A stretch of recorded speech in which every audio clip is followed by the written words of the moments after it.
नियम दाखवल्याशिवाय नियम उठत नाही. आता जे तुमची यंत्रणा ते व्हिडिओ चेक करणारे त्याच्यानुसार त्याच्यावर कारवाई करणारे, जर त्या यंत्रणेला त्या व्हिडिओमध्ये काही बेकायदेशीर सापडलं नाही, तुम्हाला कायदेशीर अधिकार घटनेने दिलेले आहेत. मित्रांनो, हे आहेत यूट्यूबर रविराज साबळे. त्यांचा यूट्यूब चॅनल आहे आणि तुम्हाला तर माहितीच आहे, महाराष्ट्रामध्ये भरपूर प्रसिद्ध आहे ते. सरकारच्या धोरणावरती वगैरे त्यांना सरकारला प्रश्न विचारतात, जाब विचारतात आणि प्रत्येक धोरण किंवा सरकारकडून झालेल्या ज्या कृत्य आहेत, जिथं नागरिकांवर अन्याय केला जातो, अशा कृतींचं विश्लेषण देण्याचा पुरेपूर प्रयत्न करतात. जिथे भ्रष्टाचार घोटाळा झाला आहे ती प्रकरणं उघडकीस आणण्याचा प्रयत्न केलेला आहे त्यांनी. सामान्य जनतेचा आवाज उठवण्याचा प्रयत्न करत आहेत ते, आणि ते स्वतः एक शेतकरी आहेत.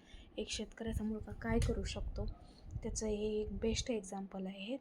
तर त्यांच्या अशा कृत्य करत असताना त्यांच्यावरती सरकारने त्यांना नोटिसा पाठवलेल्या आहेत. त्याचा जाब विचारण्यासाठी हे ते ऑफिसला गेलेले आहेत. ईडीची चौकशी लावण्याच्या नोटिसा त्यांना पाठवलेल्या आहेत. तसेच त्यांच्या घराची रेखीही करण्यात आलेली आहे. स्वतः गव्हर्मेंट असं जर गव्हर्मेंटला प्रश्न विचारले, सरकारला प्रश्न विचारले, तर सरकार जर एखाद्या व्यक्तीच्या अभिव्यक्ती स्वातंत्र्याची गळचेपी करत असेल, त्याचा गळा जर आवळण्याचा प्रयत्न करत असेल, तर अत्यंत अवघड गोष्ट आहे ही.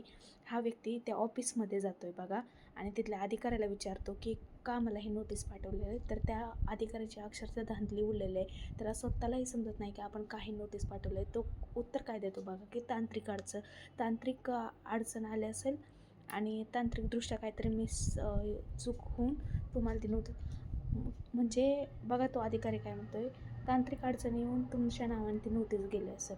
ह्या व्यक्तीच्या नावाने नोटीस जाते, त्याच्यामध्ये ईडीचा उल्लेख केला जातो. अशा सर्व गोष्टींचा अशाच कशा व्यक्तीला नोटीस जाऊ शकते जी सरकारला प्रश्न विचारते, सरकारच्या धोरणांवरती टीका करते आणि विश्लेषणात्मकरित्या सर्व नागरिकांना जागरूक करण्याचा प्रयत्न केला.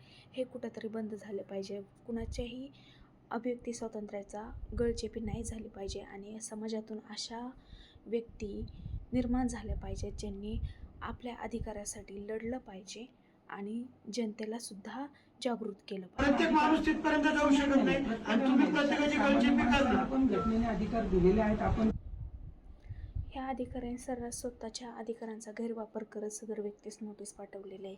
तसेच ज्यांना नोटीस पाठवलेले आहेत त्यांचं म्हणणं आहे की स्वतः गृहमंत्री या प्रकरणात त्यांची गळचेपी करत आहेत, त्यांचा आवाज दाबण्याचा प्रयत्न करत आहेत. तसेच त्यांच्या अभिव्यक्ती स्वातंत्र्याला हानी पोचवण्याचा प्रयत्न करत आहेत. तसेच त्यांच्यावर कधीही हल्ला होऊ शकतो, अशा प्रकारचंही वक्तव्य त्यांनी केलेलं आहे.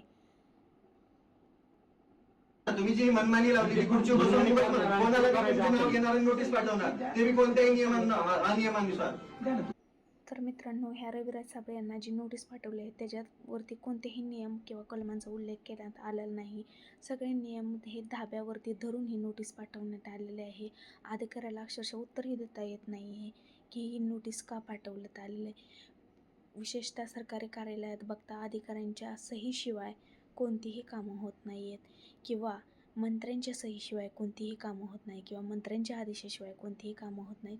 तर अशी नोटीस एखाद्या शेतकऱ्याला जाऊच कशी शकते याचा सर्वांनी विचार केला पाहिजे.